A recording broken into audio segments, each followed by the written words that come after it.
Assalamualaikum warahmatullahi wabarakatuh. Perkenalkan, nama saya Datin Amanda Salsabila dengan NIM 230304065. Untuk pertanyaannya, kenapa banyak orang Indonesia menjadi TKI ke luar negeri padahal berbisnis di dalam negeri lebih menjanjikan untuk jangka panjang?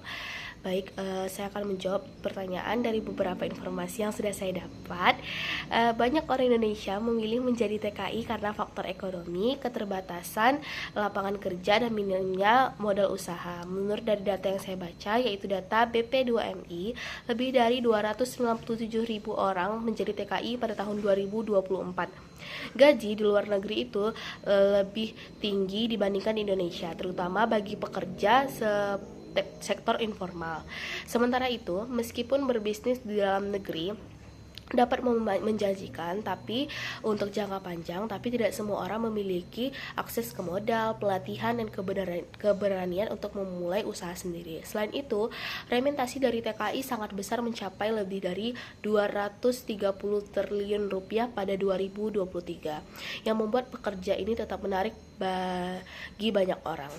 Agar jumlah TKI ke luar negeri bisa berkurang, beberapa langkah yang seharusnya dilakukan oleh pemerintah itu yang pertama, perluas lapangan kerja di dalam negeri, terutama di daerah-daerah yang banyak mengirim TKI. Jadi ada beberapa daerah yang banyak mengirim TKI ke luar negeri. Di situ pemerintah dapat memperluas lapangan kerja sehingga mereka tidak memilih untuk menjadi TKI ke luar negeri karena sudah memiliki lapangan kerja di daerah mereka masing-masing. Yang kedua itu, berikan pelatihan keterampilan dan kewirausahaan agar masyarakat punya kemampuan untuk bekerja atau membuka usaha sendiri.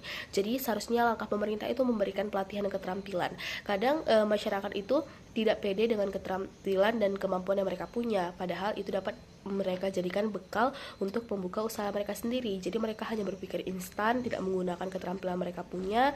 Mereka berpikir instan untuk mendapatkan uang yang lebih banyak dengan menjadi TKI di luar negeri, padahal berbisnis di negeri ini sendiri dengan sudah dibekali keterampilan dan kemampuan yang mereka miliki sendiri, kita berikan pelatihan sehingga mereka bisa membuka usaha mereka sendiri. Yang selanjutnya itu yang ketiga, permudah akses modal usaha seperti bantuan UMKM, kredit tanpa agunan, dan program pemerintah. Jadi kita memberikan modal kepada UMKM yang sudah bangun sehingga mereka itu lebih lagi mengembangkan UMKM yang mereka miliki, sehingga mereka lebih pede lagi membuka UMKM lainnya karena pemerintah memberikan jaminan bantuan untuk UMKM. Yang keempat itu tingkatan kualitas pendidikan dan vokasi supaya sumber daya manusia kita lebih siap bersaing di pasar kerja lokal. Jadi kualitas pendidikan ini tidak harus pendidikan formal seperti di sekolah-sekolah. Ini juga bisa pendidikan seperti pelatihan tadi. Jadi kita menyiapkan sumber daya manusia kita ini siap bersaing nantinya di pasar kerja lokal sehingga mereka pede dalam membuka usaha mereka sendiri dan juga bisa bersaing di pasar-pasar ke depannya. Selanjutnya itu, berikan insentif bagi usaha kecil dan menengah. Jadi agar ekonomi daerah berkembang dan tidak perlu ke luar negeri mencari nafkah, kita berikan insentif kepada usaha-usaha kecil dan menengah sehingga mereka dapat lebih meningkatkan usaha yang mereka miliki. Sekian jawaban dari saya, lebih dan kurangnya saya mohon maaf. Saya akhiri. Assalamualaikum warahmatullahi wabarakatuh. Terima kasih.